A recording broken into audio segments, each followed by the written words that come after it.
Welcome to the Not Good Podcast with your host, David Jane, presented by Sky High Media, LLC.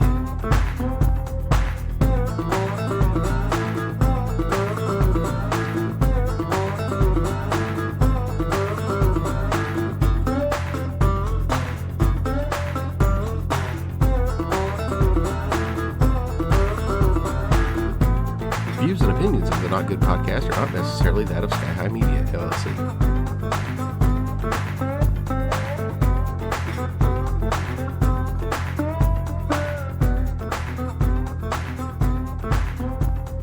Alrighty, welcome to episode 7 of the Not Good Podcast. I'm your host, David Jane, joined by Tim Worrells. So we were trying to think of a couple questions to get us kicked off. I thought of one in this brief few seconds that we were just talking about it. How much does a polar bear weigh? How much does a polar bear weigh? Enough to break the ice. Ah! Let's get started with today's episode. I started the message yesterday with a pun. Did you? It was the best response ever. It was like the most delayed.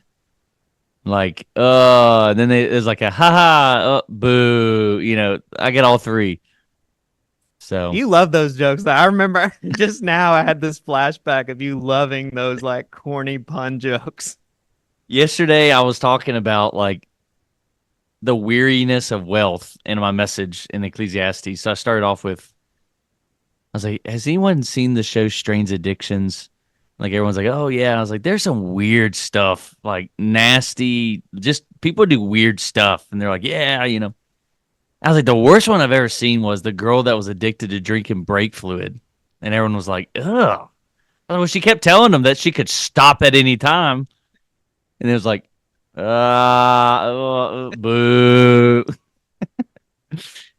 Some people just don't appreciate a good joke. They don't. Like, how you organize a party in space? You plan it. You plan it.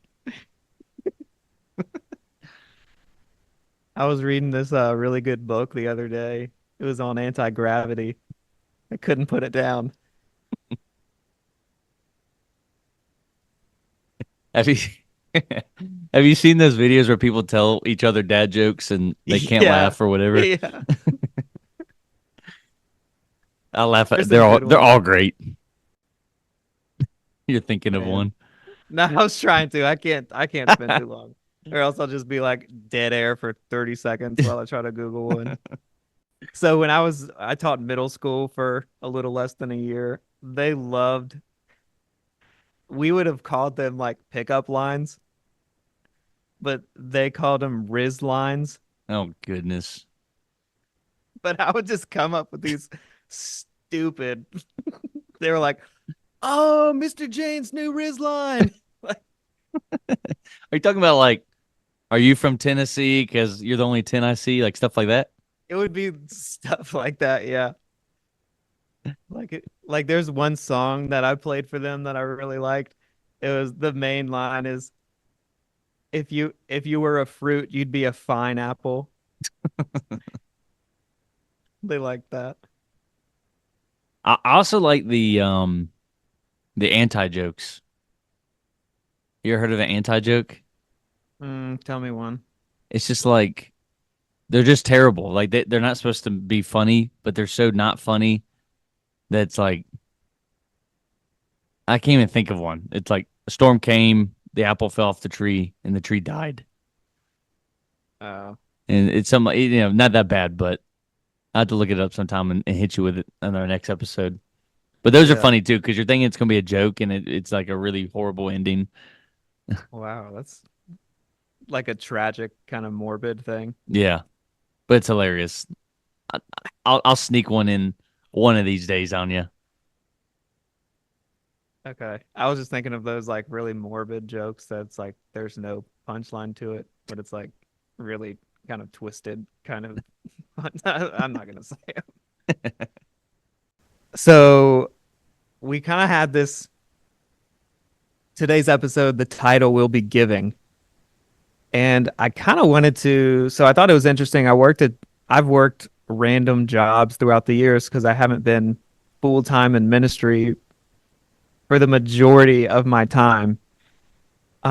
So I was working this job and it was regular guy.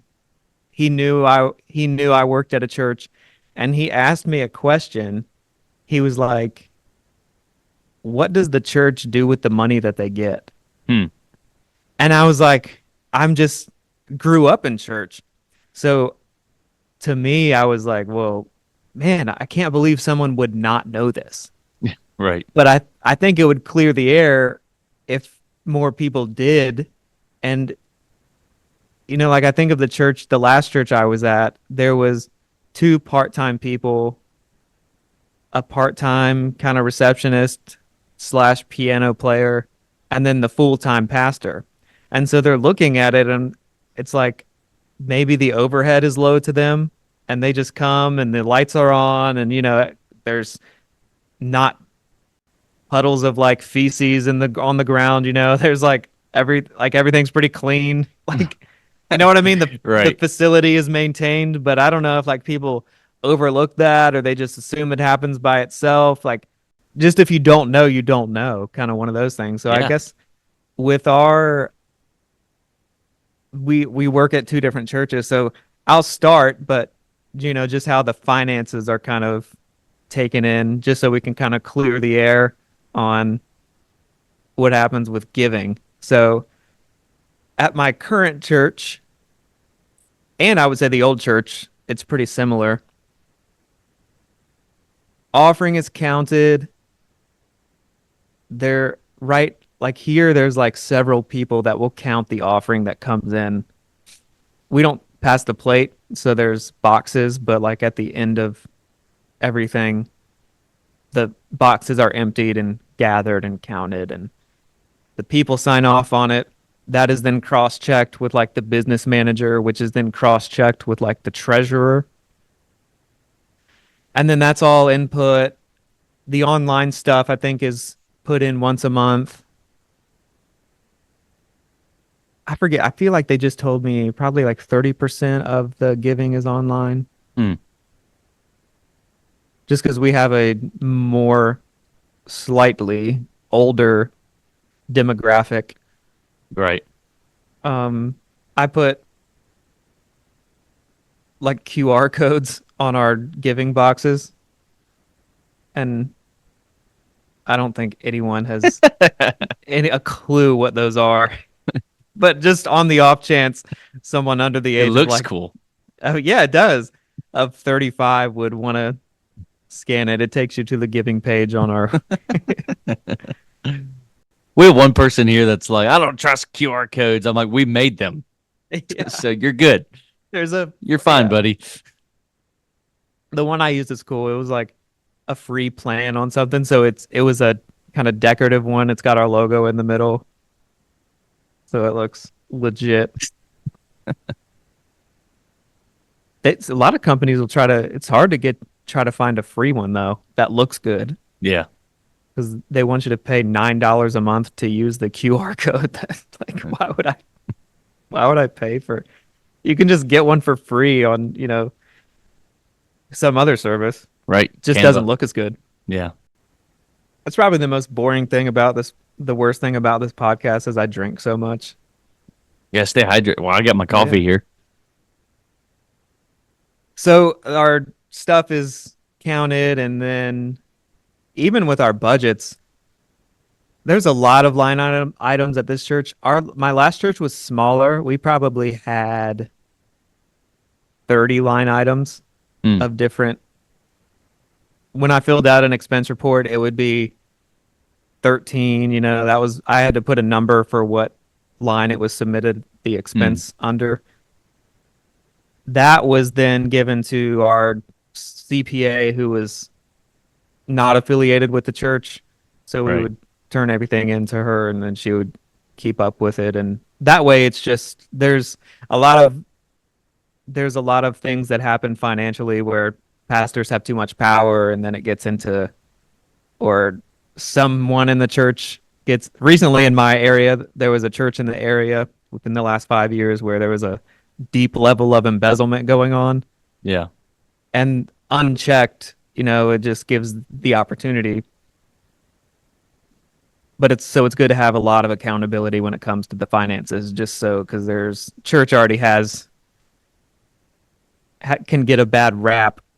Christianity in general can get a bad rap from Yeah. one pastor falling or one member of the church falling. So Yeah. wrap yourself up in accountability when it comes to the stuff that you can. Yeah. I'll So always what's put as many layers as you can. I'd rather be Yeah. safe than, like you said, sorry. hmm What's it look like at y'all's church? Kind of similar. Yeah, very similar. Mostly when people drop their money into the offering boxes, if it's undesignated, it goes directly to me, so I can golf and I can go out to eat a Nice. lot throughout the week. Call it Nice. ministry. I have a boat, and so the name of my boat is Visitation. So all the money goes there, so I can be on visitation as much as I can. Wow. So no, Hallelujah. kidding, kidding, obviously, but same process. We have a financial committee. We have a treasurer. We have accounting committee on Sundays that rotate, and it's always multiple people overlooking the process, and then our secretary, I think, reconciles the statement from the day before to make sure the accounting is equal to what was deposited at the bank.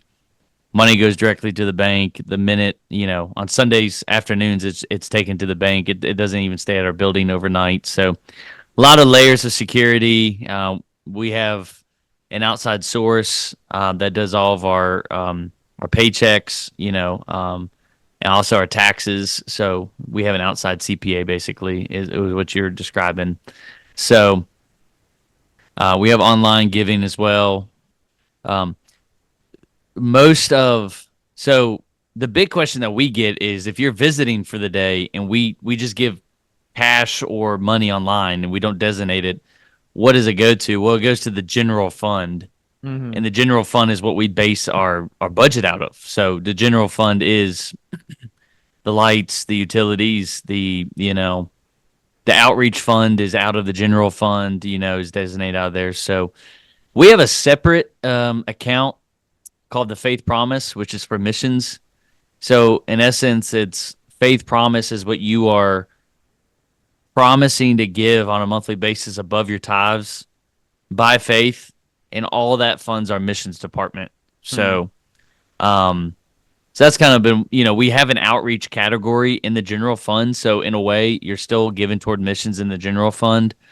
But if you want to be part of our missions program, our missionaries and stuff, then you designate it Faith Promise. That's just how Calvary's always done it. And, it's worked for us. And like we're about to vote on one or two more monthly mission partners because our missions giving's been, well above our obligations. So, yeah, that's kind of the process, same process. But for a church like ours, we're not part of the Southern Baptist Convention or anything like that. So literally, we are self-sufficient. So giving does determine staff salaries, but it also determines ministries, outreaches.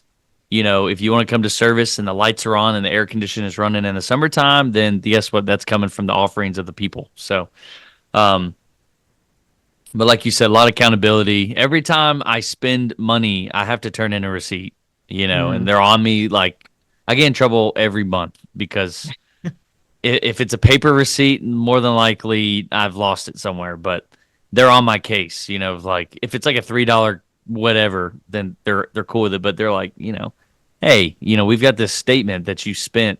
We need to know where it came from, and we need a receipt that from all that stuff. And so anyways, yeah, that's kind of the process. Hopefully that answers the question of how does the money get collected, and also where does it funnel out to? Yeah. I remember at my last church, there was always this awkward like moment. There was a group text between the deacon he was like the go-between between the CPA and the church. So he was like the deacon over kind of the finances. And he would like have a group text with all the staff. Hey, there was a $300 charge that before the statement came in where you could see whose card it was charged to. Mhm. There was this group text that was had all these undesignated claims. It was like $300 to Walmart, $20 Amazon, these random purchases or whatever. And everyone was, that's not mine. That's not mine. That's and then We you find out it's like, oh yeah, I forgot about this.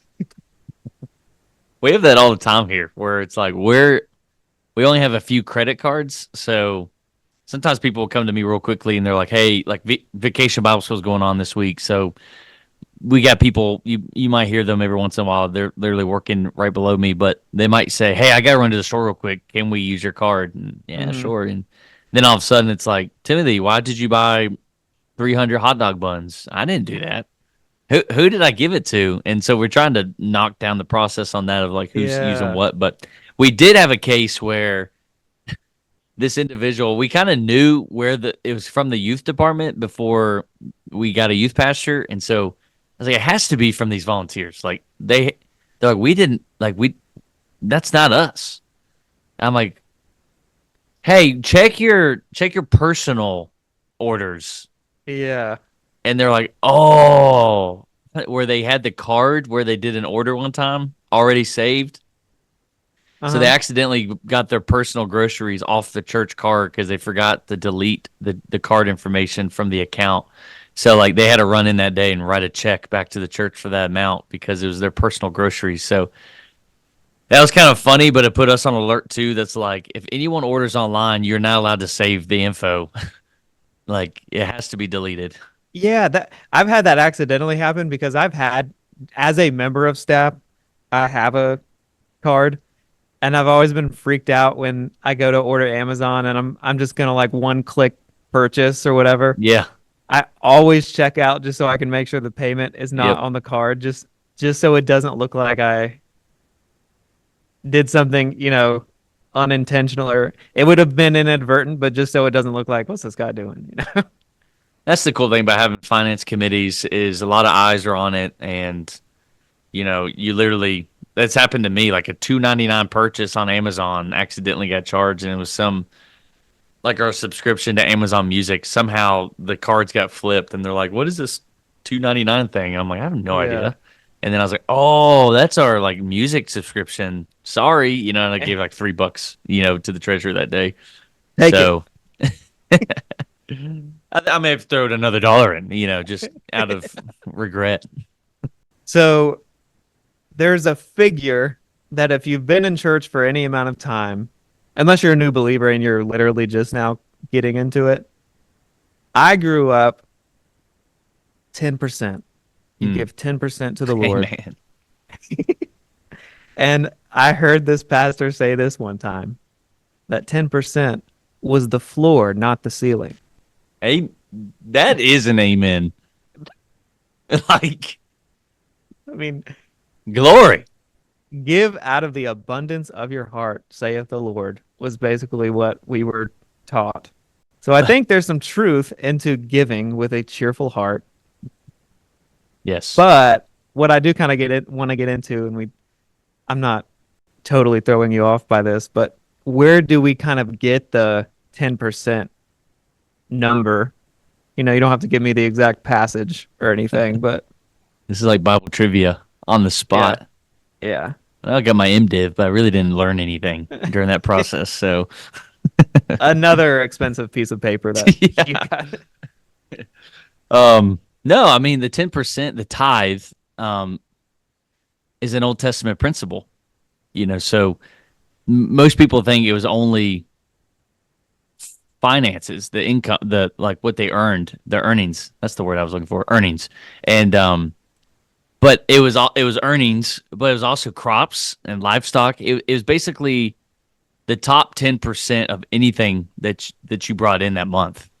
And so Leviticus talks about Numbers, Deuteronomy, all the Old Testament books talks about the practice under the Old Testament law that you gave first fruits, you gave a tithe of everything you brought in for that month, and it would go toward the tabernacle, and it would go toward the priests, to resource the priests and to resource the tabernacles as well. And so it was a literal law as a for the people of God Hmm. to do that and to practice that the first 10%, the first tithe of everything that we bring in, including crops, livestock, and earnings, will go toward the tabernacle and to the priests and such like that. So tithing is a biblical thing.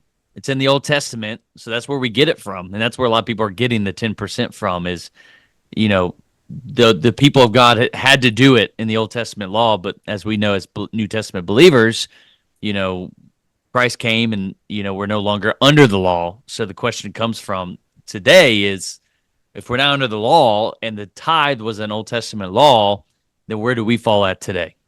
Hmm. I think that's interesting. Backing up from the law, because there's a place I want to go there too.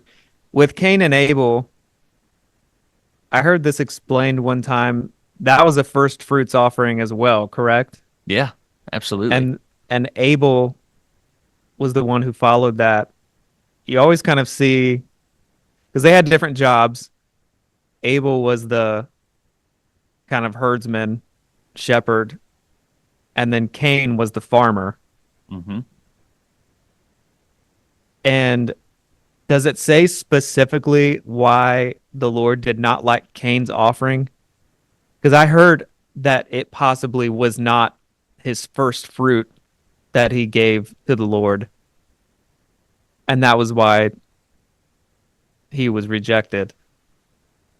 Yeah, I think I'm trying to pull it up now, put me on the spot too. Mm. But Genesis 4, I want to say it did say something along the lines of, you know, uh, Abel gave of the best of his flock. And Abel also brought of the firstborn of his flock and of the fat portions. And the Lord had regard for Abel and his offering, but for Cain and his offering, he had no regard. So Cain was very angry, and his face fell before the Lord. But Like you almost have to read between the lines of what he said Abel did. well, back up to verse 3. Sorry, I should have started in verse Okay. 3. Let me read all of it again.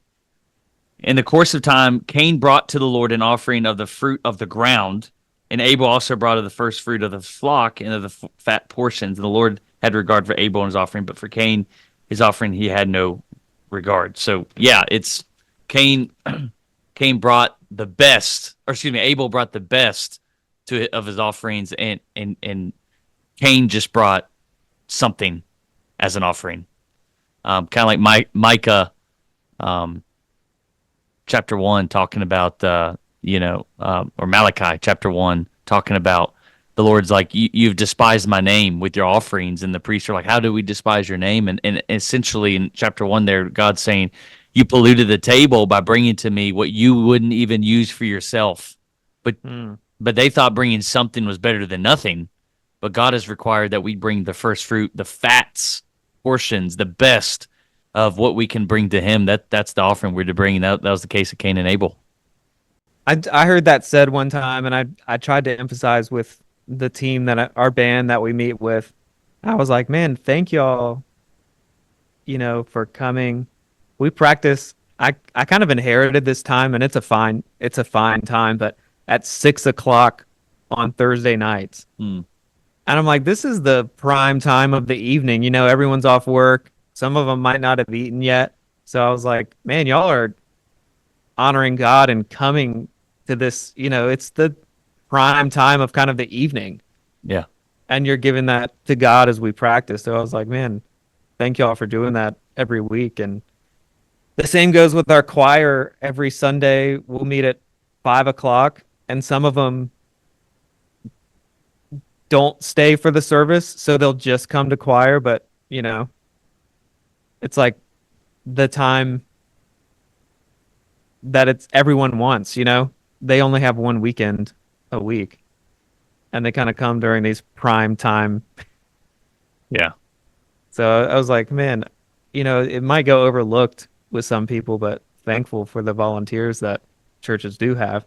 Going back to the first fruit thing, I heard it put a certain way. just to kind of make the illustration that Cain's offering might have contained like almost like an edible arrangement that had been sitting around for like 4 days. Yeah, it's Yeah. kind of gross. All the good stuff's gone. But Well, whatever it may have looked like. again, I just go back to that sometimes we think bringing something is better than nothing before the Lord. And the priest got called out there in Malachi when he's like, you defiled the table. You've despised my name. Like, how? They literally ask, Yeah. how did we do that? And God's like, you brought me a lame lamb, like a deaf lamb, a lamb that had spots on it. And I think starting here in Cain and Abel, and how the Lord did not have regard. He did not find favor on Cain's offering, but he did on Abel's. And then all the way to Malachi chapter 1, we see and throughout the whole Old Testament the importance the Lord took on the people offering the best. Like first fruits is you bring in a box from your garden, and which ones are you going to pick out the first? Like which one's the first one you're going to bring out? What looks the best? Well, that goes to the Lord, and then you get the misfits because there's actually a company out there called Misfits, where they're like all this food is getting wasted just because it doesn't look good.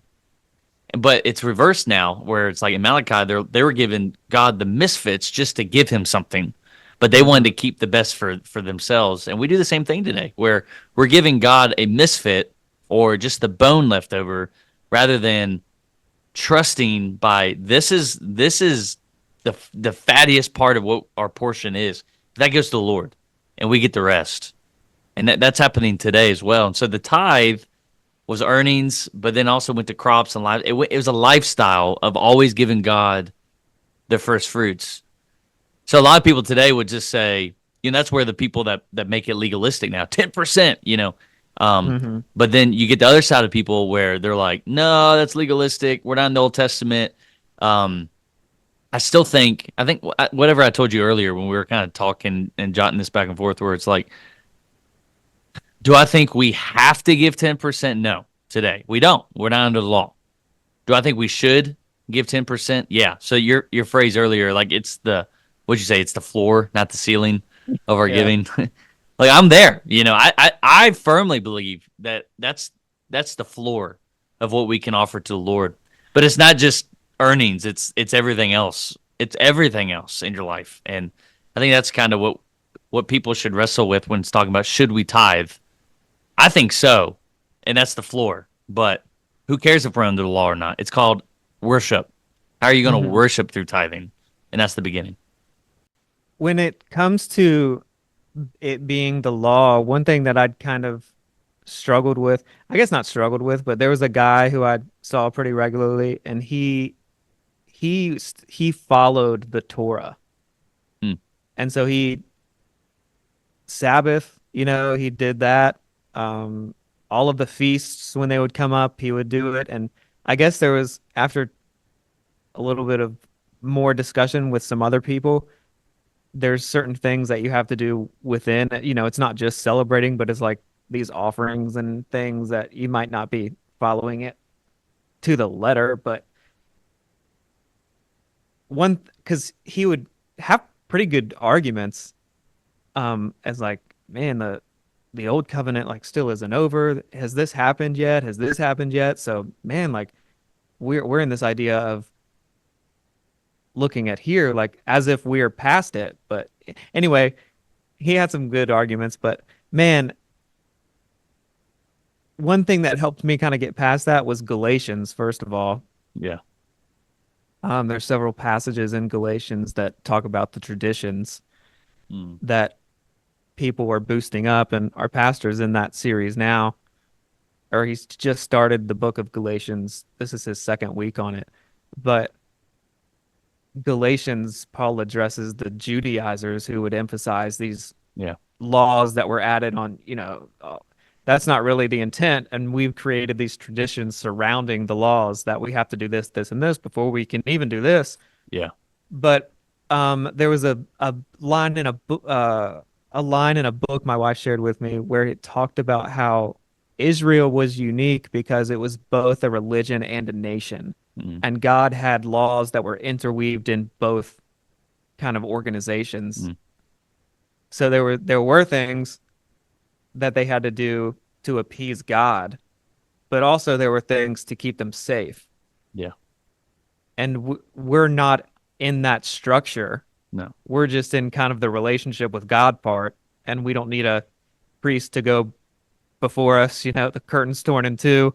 Yep. That's all gone, and we have the Holy Spirit, and so we're so far kind of out of that original structure.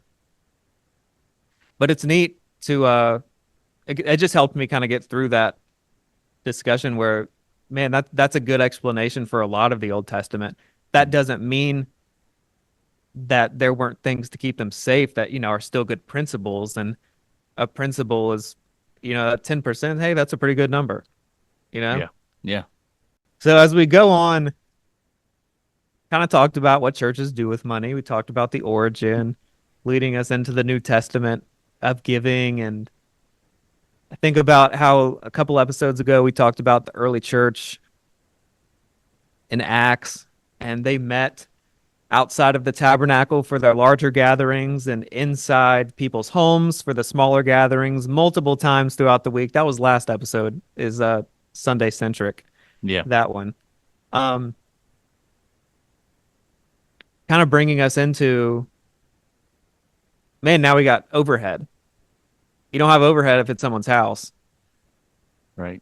So people, why do you give to the church? It's like, man, we've created a system in which now we have to pay these people to kind of facilitate things. Mm. They also have to do them in buildings where we have to pay the bills and taxes and vehicle upkeep. And depending on how, crazy your ministries are, man, there's a lot of funds affiliated with those things. So, I mean, how do you explain to someone now, hey, we're not under the law. Like, why should I still give? And what should I give? Like, Yeah. Do you know the economy the way it is right now? Like, surely God would understand if I just come. And, how do you kind of combat that, do you think? Mm. Well, I think the first thing that we have to recognize is going back to the tithe.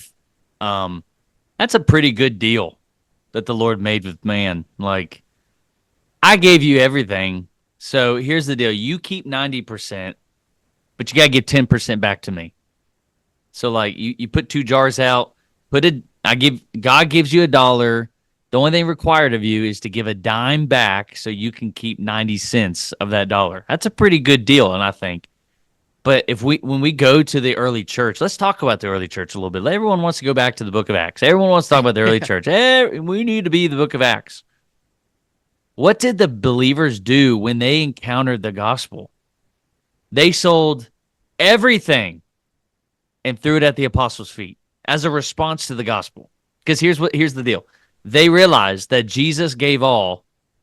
So as soon as they realized that he gave all for them, they didn't just give 10% to the apostles' feet out of response of the gospel. The apostles preached the gospel. They didn't preach a given message. But a response out of the gospel, they sold everything. Think about that, David. Like, sold their houses, their real estate, their livestock, their crops, and threw it at the apostles' feet and basically said, whatever the Lord sees fit through y'all, just here it is. Meet the needs. Praise God, the gospel. So if you want to go back to the book of Acts, let's read Acts 2 and learn how they lived together, they fellowshiped together, broke bread together, but they sold everything and threw. I can't fathom that. Like, I just can't. Like, what does it mean to sell everything? Well, it means to sell everything. Yeah. So to me, before we even talk about, I've got a few passages I'll mention in a few minutes about what we should do today. Let's start with Acts 2. Everyone wants to go back to Acts because it's trendy.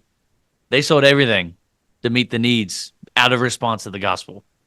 There is no tithe. That's everything. Mm-hmm. And also, I mean, when Jesus called the apostles, it was, yep, I don't know where I'm going to sleep tonight, but yeah, come on, we'll find somewhere. And it was like, they were like, well, what about this? Let them bury their own dead, you know? Yeah. If you don't hate your mom or dad in comparison of loving me, then you can't follow me. Or Think about this. He called professional fishermen, and they didn't take safety nets with them. Literal safety nets. Like, okay, we'll follow you, but we're going to take our net just in case. They didn't. There's nothing Yeah. says that they brought any of that with them. They followed Jesus for who he was. Yeah, and I mean, they didn't know it at the time, but in the ways that they would be provided for, and that's something that the New Testament doesn't necessarily give that much insight on, but I'm sure there were times they were hungry, but none of them died Right. because they were starved to death. Mm. So that must have been really cool to, witness that we'll know one day. But Well, that's a good point you make, because even when we go further back before the early church, the cost of discipleship should always come into these conversations. That Jesus said, if you're not willing to forsake all, we've made all 1 hour a week, if that. yeah, That, okay, Lord, you're going to get 1 hour a week. I'm going to church. Jesus said, if you're not willing to forsake all, then you can't follow me. So we have, because we've watered down discipleship, then it's no wonder we're excusing ourselves from what I believe is the requirement of giving back to the Lord our time, talent, and our treasures. hmm A lot of people, I've heard people say that I don't go to church now because all they care about is your wallet. Guess what I tell them? You're right. That's all I care about. And everyone's like, oh, and I'd say this to my church when I do preach on giving, because statistics show that, like, as much as Jesus talked about money, we should be preaching on it once a month. That's how frequently he talked about money. wow, So I tell my church, you're welcome. Once a year, right before budget time, I preach on this. But I do care about your wallet, because Jesus says where your treasure is, there your heart is also. So, anyways, I've talked a lot right there. I'll pause for a second. no, that's good because it seemed it's kind of, I mean, it's very awkward for pastors with a well-intentioned message about it, because it's kind of in our circles, you kind of don't want to hear it because at one point it's been harped on so much, Yep. and then that those are the kind of people who might have taken advantage of it. So to hear a well-intentioned message about giving, because Jesus did talk about it a lot, Yeah. and it always circled back to, man, where's your heart? Yes. Like, why are you doing this? And for someone who told his group of closest friends to forsake everything and follow me, Mm. and then to turn around and ask us, plebeians, just to give 10% with a good heart, like, not asking a whole lot. And it's not even required now. That's the thing. Like, it's not. We don't even get struck dead if we disobey that part of the law. Like, but I do want to point out two scriptures real quick, if that's cool. Mhm. In the New Testament, 1 Corinthians 16, Paul is collecting an offering for the saints, in Galatia, and he says, "Now concerning the collection for the saints, as I directed the churches of Galatia, so you are also to do in Corinth. On the first day of every week, each of you is to put something aside and store it up, as he may prosper, so that there will be no collecting when I come. And when I arrive, I'll send those, da da da da da." I love that. Each of you on the first day of the week, at the very beginning, before bills and distractions and stresses and all that comes in, you're to put something aside to store it up. You need to be intentional. And it kind of lines up with what Paul says in his second letter to the Corinthians, 2 Corinthians 9:7. The point is, or let's start in verse 6. The point is this: whoever sows sparingly will also reap sparingly. Take your choice, is basically what the Lord's saying. Whoever sows bountifully will also reap bountifully. So do you want to reap sparingly or bountifully? Well, then you need to sow that way. Each one must give as he's decided in his heart, not reluctantly or under compulsion, but for God loves a cheerful giver. I just have to ask myself, 2 Corinthians 9:7, how many of us have decided in our heart what we're going to give to the Lord? Like, we've determined that's an amount for me. Mhm. If I've decided something in my heart, that's an amount. Me and my wife have decided an amount that we're going to give. But then, okay, if you've done that, then how many of us are not doing it reluctantly, but we're doing it cheerfully? Like we're eager to do it. And, you know, what we do, I'm not the prime example, but sometimes I like hearing what normal people, I would call myself a normal person. I don't have a huge income. I'm not making millions with holy oils, at 2 a.m. I'm not that guy.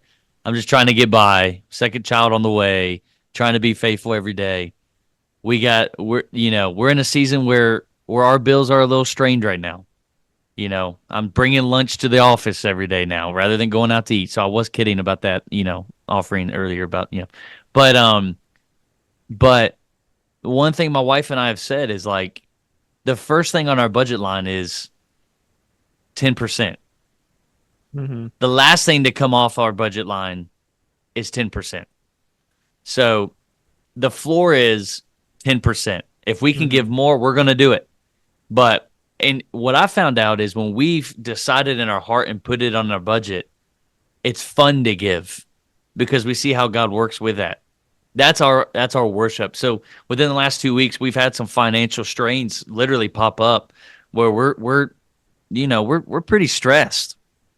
And we looked at ourselves and we prayed and we just said, Lord, we're not stopping giving to the church. It would be so much better to take that money that would meet the need of this bill easily.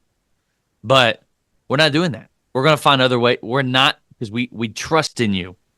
And that's when, I think when we land the plane, I want to land on, it's a trust issue. It's a worship issue, but then it's a trust issue.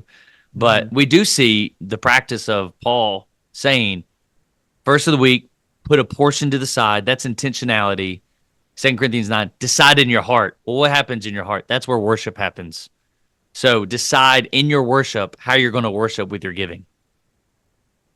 Yeah, just to encourage you, like I have like a couple of real life stories where God has, showed his faithfulness. There was one story from my childhood and then one story from last year. So when I was little, I don't even know the situation. And I don't know if my parents remember or they just don't, share all the detail. But we were just like strapped. My parents both worked in a Christian school. So whatever it was, I think it was me and my sister. So that, young Christian school family, 2 kids, expenses, not sure what would have happened, but there was like an envelope that came on our doorstep.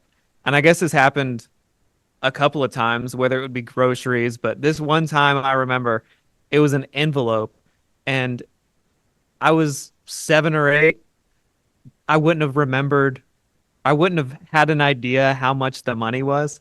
But my parents told me that it was enough money to buy a set of bunk beds. And I was like, wow, we got so much money. and then a couple of years ago, it was about $1,000 that someone had dropped off, from then last year I was teaching in the Christian school. It ended up where I was at before. I won't say the exact amount, but I ended up taking roughly a $10,000 pay cut to teach. Thankfully, on the back end, we were debt free, and we made this decision to spend more time together as a family. Yeah. So have summers off, have holidays off, breaks off, that kind of thing. So that was the motivation going into it. However, the pay cut was unexpected. There was some clarification. It was no ill intention on either party, but it was like, man, like I didn't realize it was going to be. Anyway. That's a big cut. Yeah. And my wife doesn't work on, that's a decision we've made too. So, she was staying at home with 2 and, our daughter started at that school, but anyway, it was just, man, it was hard. We had a predetermined amount that we were giving to our church too. And we looked at each other and we're talking about like several $100s behind. And we were like, man, that could really come in handy. You Yeah. know? Right. But man, how God works it out. Like Mm. she had gotten some kind of, I don't even know how we swung it, honestly, but there was one month we sold a car, one of our junkers that we swindled the dealership into taking for $1,000 or $1,500 or something. Yep. And so then we had gotten some money, and so we were getting rid of that car and bought a car with some money that she had gotten um, from from her father's death, and there was Mm. some things that got worked out where just that month we got that and sold that car. Then the next month, like we traded another car, finagled some kind of situation, and in which we got more money that month, and the next month we were down. We stopped paying for her preschool, and so we had some money there to. It was like, oh man, it was a hard few months, Yeah. but I like cried in the morning, one morning, just on the way, like truly praying, and just like, man, God, there is no way that I can do this, Yeah. you know, and there were times where it's been tight before, and it was almost my mentality was I'm gonna go out and make money, Yeah. and it's worked out, but all of it has been because of God. But there was this job where I didn't have the ability to do anything else. This Yeah. is where I'm at. Yeah. So yeah, it was awesome. Yeah. And there, it's funny you said it's awesome because it was so hard, Hmm. but God provides, and Ecclesiastes chapter 5, verse 20, he talks about like, well, verses 18 and 19, he talks about these gifts, and he says, God's given us the gift of work, so enjoy it here on Hmm. under the sun. Then verse 19, and to those who he's given possessions and wealth, basically, if you've got goods, if you're blessed. If you live in the United States, you're blessed. No matter where Yeah. you're at or how much you make, you're blessed. Yeah. Yeah. So if you are content where you're at, where God's put you, verse 18, if you're thankful for the things you do have, then verse 20 he says that the person will not even remember most of their days because their hearts are preoccupied with joy. Hmm. So be content. Godliness with contentment is great gain. That's what Solomon says about life. It's just like if you enjoy what God's given you here, it's not where we're destined to be. But it is going to be hard. But because we don't have a preschool bill this month, God allowed us to pay for this now. Yeah. And same for us. And we had to add on a monthly bill for our family. And my wife was just like, "This is horrible. This is tough." And I'm like, Yeah. "It is tough, but we're able to add on. I mean, whether we like it or not, we've got the money to pay for it right now." So Right. like some people would have to add this, and they don't even have the money. They're going to have to get a loan. Like we have just enough.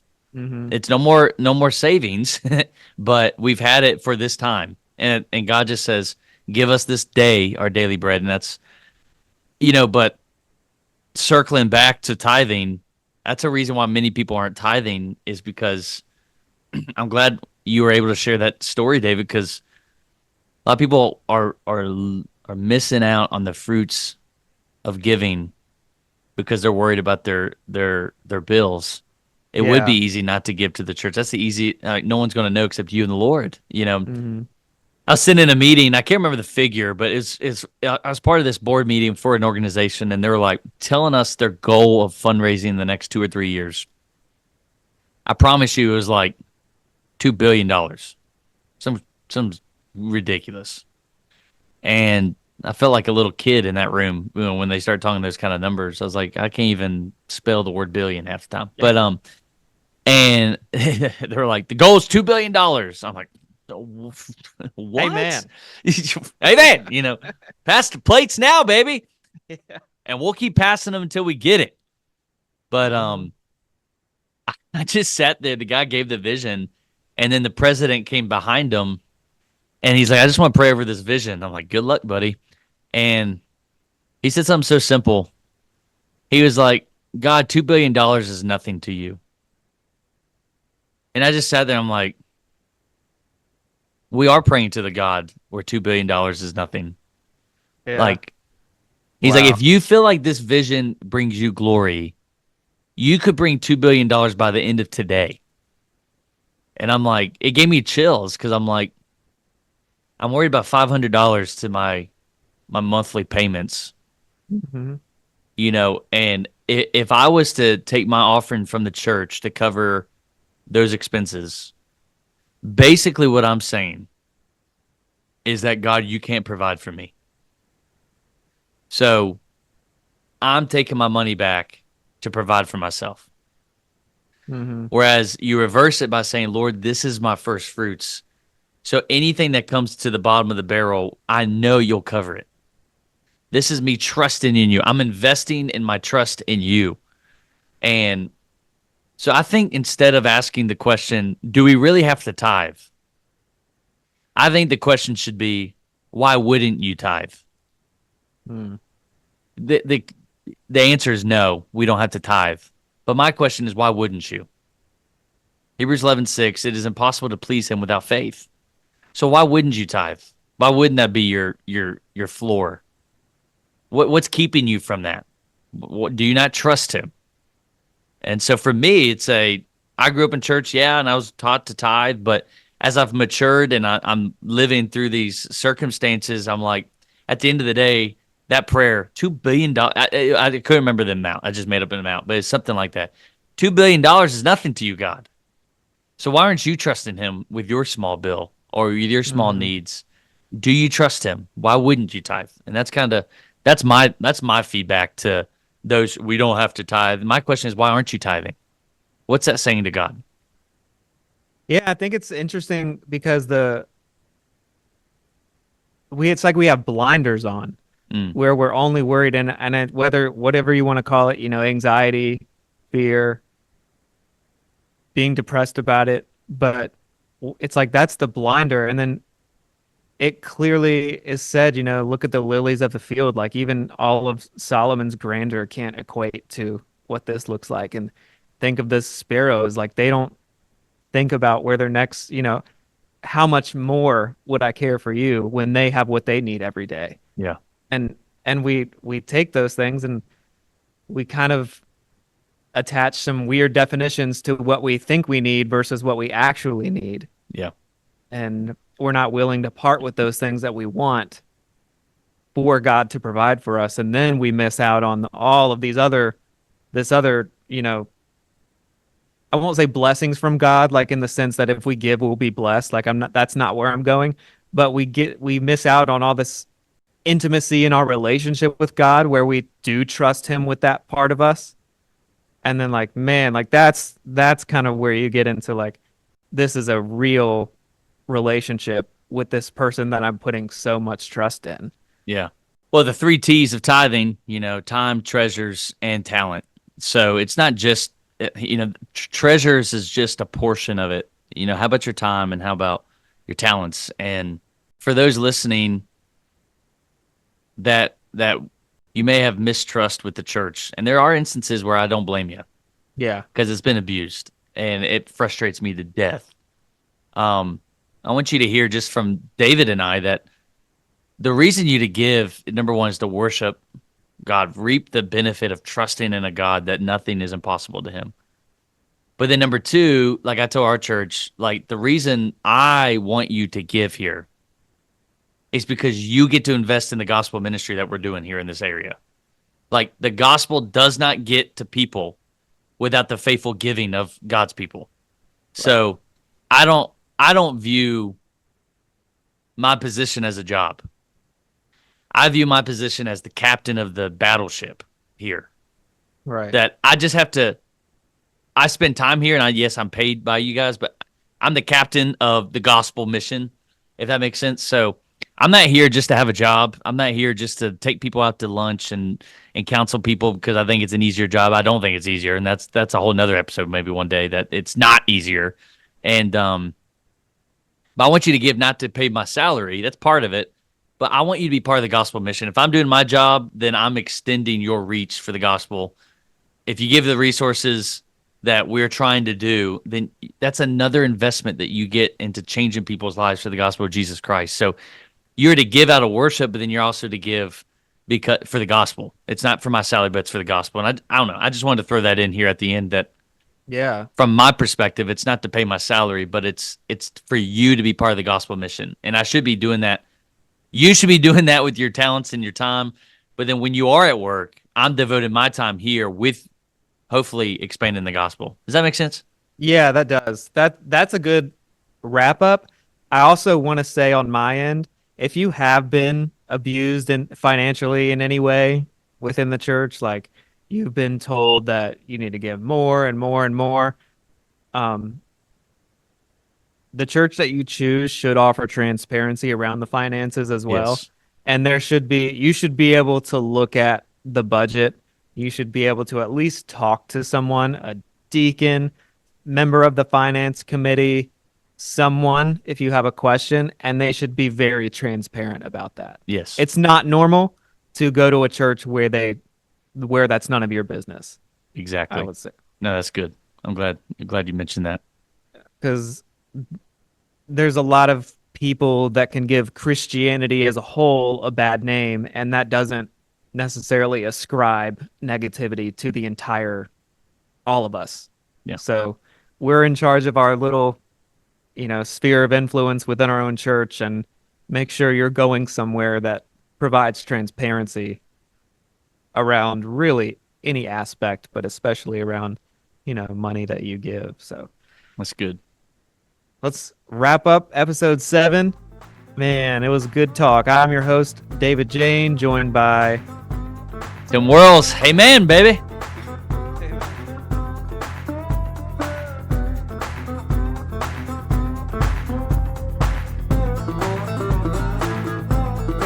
Thank you for listening to the Not Good Podcast. Contact your host, David Jane, at davidj@skyhighmediallc.com.